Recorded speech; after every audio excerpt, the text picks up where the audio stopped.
High profile case ಇನ್ನು ಎಷ್ಟು ದಿನಗಳ ಅಂದ್ರೆ ಅವರು ಸೆಲೆಬ್ರಿಟಿಗಳಲ್ವಾ ಹಾಗಾಗಿ ಓಕೆ ಫೈನ್ ಸರ್ ಕೊಲೆ ಅದೇನು high profile low profile fine they are the celebrities so ಹಾಗಾಗಿ ಒಂದು ಕಾನೂನು ಮುಂದೆ ಎಲ್ಲ ಸಮಾನತೆ. ನೀವು ಹಂಗೆ ನೋಡ್ತೀರಾ, ಅದು ಸೆಲೆಬ್ರಿಟಿ ಏನು ಸೆಲೆಬ್ರಿಟಿ?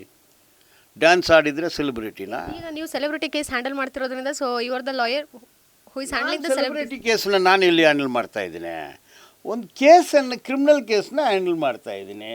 ಅದರಲ್ಲಿ ಒಂದು ದೋಷಾರೋಪಣ ಪಟ್ಟಿ ಸಲ್ಲಿಸಿದ್ದಾರೆ, ಒಂದು ಆರೋಪಿ ಮಾಡಿದ್ದಾರೆ.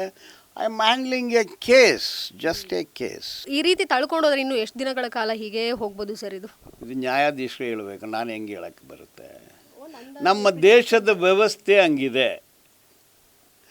ಜಯಲಲಿತಾ ಎಷ್ಟು ವರ್ಷ ತಳ್ಳಿದ್ರು ಗೊತ್ತಾ ಕೇಸು? 22 ವರ್ಷ ತಳ್ಳಿದ್ರು. 22 ಇಯರ್ಸ್. ಇದೇ ಜೈಲಲ್ಲಿ 18 ವರ್ಷದಿಂದ ಒಬ್ಬ ಮನುಷ್ಯ ಜೈಲಲ್ಲಿದ್ದಾನೆ, ಹೊರಗೇನೆ ಬಂದಿಲ್ಲ, ಇನ್ನು ಟ್ರಯಲ್ಲು ಮುಗ್ದಿಲ್ಲ. ಮದನಿ ಕೇಸು 2009ರಿಂದ ಇವತ್ತುವರೆಗೆ ಜೈಲಲ್ಲಿ ಇದ್ದಾರೆ. ನೀನೇನು ಸ್ಪೆಷಲ್ಲ ನಟ ಅಂದರೆ ಆ ಕಾಸ್ಟಿಂದ ಬಿಟ್ಟಿದ್ದಾರೆ.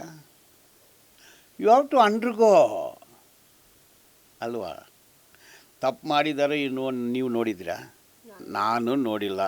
ಪೊಲೀಸರು ಹೇಳ್ತಾರೆ ಅವ್ರು ತಪ್ಪು ಮಾಡಿದ್ದಾರೆ ಎಂದು. ತಪ್ಪು ಮಾಡಿದ್ದಾರೆ ಅನ್ನೋದು ಜಡ್ಜ್ ತೀರ್ಮಾನ ಮಾಡಬೇಕು. ನಾನು ಮಾಡೋಕ್ಕಾಗತ್ತಾ, ನೀವು ಮಾಡೋಕ್ಕಾಗತ್ತಾ? ಇದರಲ್ಲಿ ನಮ್ಮದು ಪಾತ್ರ ಏನಿದೆ? ಸರ್ ಈಗ ಮತ್ತೆ ಪವಿತ್ರ ಅವರು ಪರವಾಗಿ ಯಾವಾಗ ಬೇಲ್ ಅಪ್ಲೈ ಮಾಡ್ಬೋದು? ಅವ್ರು ನನಗೆ ಯಾವಾಗ ಬಂದು ಫೈಲ್ ಮಾಡಿ ಅಂತ ಕೇಳ್ತಾರೋ ಆವತ್ತು ಹಾಕ್ತೀನಿ. ಅವ್ರು ಇದುವರೆಗೆ ಕೇಳಿಲ್ಲ. ಈಗ ಲಾಸ್ಟ್ ಟೈಮ್ ಹೇಳಿದ್ರು 1 ವರ್ಷದೊಳಗಡೆ ರಿಲೀಸ್ ಮಾಡಿಸ್ತೀನಿ ಅನ್ನೋಂಥದ್ದು. ಈಗೇನು ಹೇಳ್ತೀರಾ? 1 ವರ್ಷದ ಒಳಗಡೆ ರಿಲೀಸ್ ಮಾಡೋ ಸಾಧ್ಯತೆ ಇದೆ ಅಂತ ಹೇಳಿದ್ದೀನಿ. ಅವ್ರು ಇದುವರೆಗೆ ಬೇಲ್ ಹಾಕಿ ನನ್ನ ಹತ್ರ ಬಂದಿಲ್ಲ. ಕೇಸ್ ನಡೆಸಿ ಅಂದು ಕೇಸ್ ಕೊಟ್ಟಿದ್ದಾರೆ, ನಡೆಸ್ತಾ ಇದ್ದೀನಿ. ನಾಳೆ ಇದ್ದು ಕ್ರಾಸ್ ಎಕ್ಸಾಮಿನೇಷನ್ ಇದೆ, ಬೇಕಂದರೆ ಬಂದು ನೋಡಿ.